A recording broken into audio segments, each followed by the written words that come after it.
Well, everyone, it's time for us to go and take a look at the Nothing Phone 2A and compare it against the iPhone 12 and see which particular phone is the better one for you.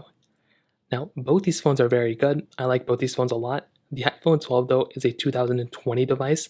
The Nothing Phone 2A is a 2024 budget phone. So, these two phones are very different in that way. The iPhone 12 was not trying to be a budget phone, but this one is. And it's very interesting because, in a lot of ways, there could be some ways the iPhone 12 was maybe not as good as the Nothing Phone 2A. We'll talk about that throughout this video. If you want to pick up either one of these phones, though, links will be down in the description. You can get them from there, and you can help support the channel at the same time. And starting off with the outside, the iPhone 12 on the front has a 6.1-inch Super Retina XDR OLED display. It's a pretty good looking panel. You have the notch up top, a little bit of bezel around it, but overall, it's a pretty good looking device. And I've always felt like Apple made really good panels. I think they teamed up with Samsung on this one too. But this is a very, very good looking phone nonetheless. You have a lot of capability. It's a 60 hertz panel. You do get the notch up top too, which may be a disadvantage for some people. But for the most part, I don't think many people are going to care about it that much, I would say, for the price you're going to be paying for this phone. So still very good. It feels very good in the hand too. The Nothing Phone 2A, on the other hand, is a much bigger 6.7-inch AMOLED display. So this is a very good panel as well. So it's a bigger panel, way bigger. This is a significantly bigger phone. It's almost as big as the iPhone 15 Plus. You're also getting a hole punch display here. So it's 1080p hole punch display. Maybe not the highest brightness, but still 1300 nits is not bad. But you're also getting a 120 hertz, display on this thing as well, which is another really crazy thing. Having a 120 hertz display on a sub $400 phone is absolutely crazy to me. And this in and of itself is a very cool feature that we have on this particular device. So if we're going through and getting some sort of phone, I actually like this thing for having that type of capability, which is genuinely actually very, very cool. So this in and of itself gets another thumbs up for me from there with the Nothing Phone 2A. However, the rest of the build quality definitely goes for the iPhone 12. You can see from the sidelines of this particular device, the Nothing Phone 2A is pretty much built out of plastic, sides for the most part. But the iPhone 12 has this aluminum side, which feels so much more premium than the Nothing Phone 2A. So if I'm going through and if I'm getting some sort of device, I definitely want it to look like or feel like the iPhone 12, but I want it to look like the Nothing Phone 2A, if that makes sense. At the top, basically nothing. On the bottom, USB Type-C port on the Nothing Phone 2A, Lightning port on the iPhone 12. You do have SIM card trays on both these phones, which is nice to have. On the backside, you're getting basically dual camera setups on both these phones, which again is very, very nice to have. You're getting wide and ultra wide cameras. You're also getting this glyph interface on the Nothing Phone 2A, which I guess is kind of nice to have. It's just lights and stuff on the backside. The iPhone 12, you're just getting the standard, MagSafe capability here. The Nothing Phone 2A though does not have any wireless charging, so that right there is probably one big thing to keep in mind. You are getting IP certification on the Nothing Phone 2A, but it is not as good as the IP certification on the iPhone 12. So that right there is a big thing to keep in mind too. But overall, both these phones are very interesting. They kind of have their own thing going on.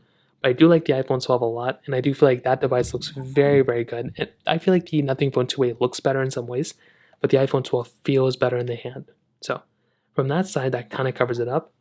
Now from a software perspective, iOS, Android, two different things. But if you're wanting the longer lasting one, I generally don't know. If the iPhone 12 is probably going to last another 2 years. The Nothing Phone 2A is probably going to last maybe 2 years as well. I'm not too sure in terms of software. So that's kind of what we're rocking with. Both these phones are probably going to last around the same time. I wish both these phones could last a lot longer, period of time. But that's not really what's going to end up happening here. So from that particular perspective as well, that's kind of what we're rocking with from that side too. Now let's go into a speed comparison between both these phones.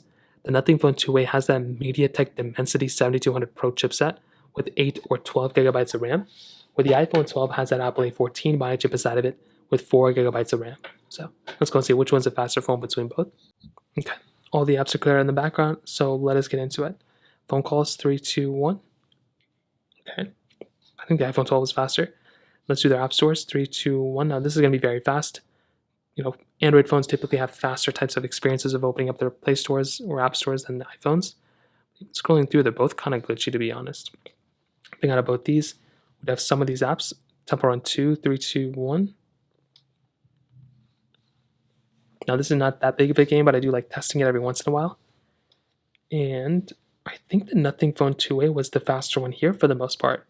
The iPhone 12 was just slightly slower, but definitely with the iPhone 12, that one was a little bit slower phone. Not the biggest deal in the world, but so you can see right there, that was a pretty big difference nonetheless. getting into the actual gameplay, let's kind of see what happens here. And it's probably going to be roughly around the same thing. Hopping out of both these, let's go and get into another application. We can try Netflix, 3, 2, 1.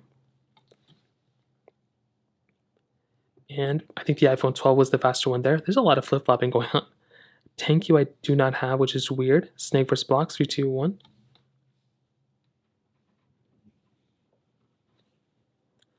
And I think the Nothing Phone 2A was the faster one here. The iPhone 12 was a little bit slower, but again, not the biggest deal in the world. Hopping out of both of these. So we're going to do another one. So I'm going to stack, 3, 2, 1.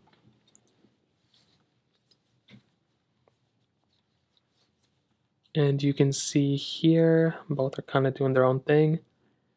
Almost identically the same to get into the actual application. Getting into the actual app, though, it kind of looked like the iPhone 12 was faster. The 12 glitched up a little bit. The rest of the games, though, pretty much the same thing, though, hopping out of both of these.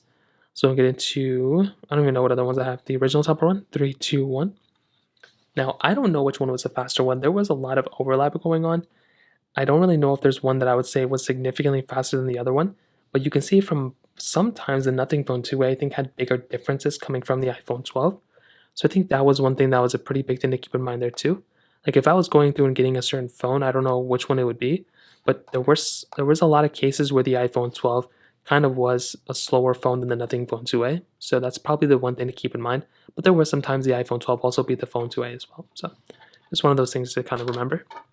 Now in terms of the cameras, dual camera setups on the backside of both of these. So this is something that's very cool. You have the wide and ultra wide camera on both these devices, which is very nice to have. The iPhone 12 can do 4K at 60 on the front and the back. The Nothing Phone 2A can do 4K on the back and 1080p on the front.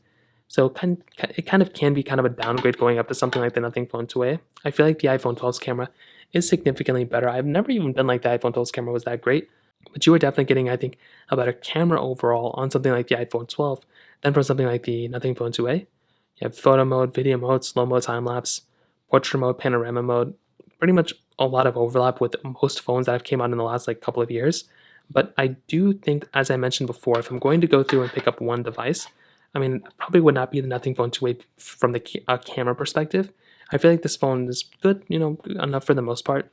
Getting 0.6x zoom there. Getting 10x zoom on the inside, which is very nice. I like having that type of capability.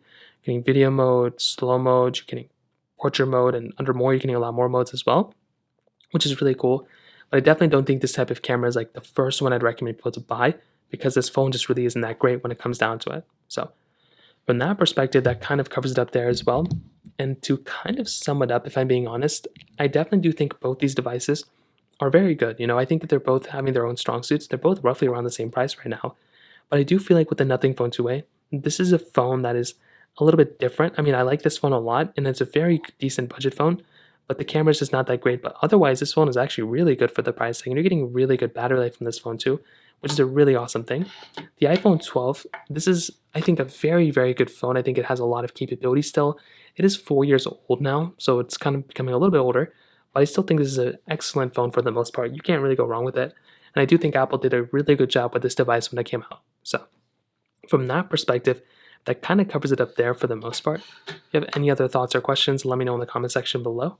Hit the like button, that would mean so much, but definitely hit that subscribe button. More importantly than everything else, I love every single one of you guys. Hopefully I'll catch you guys in the next video. Peace out.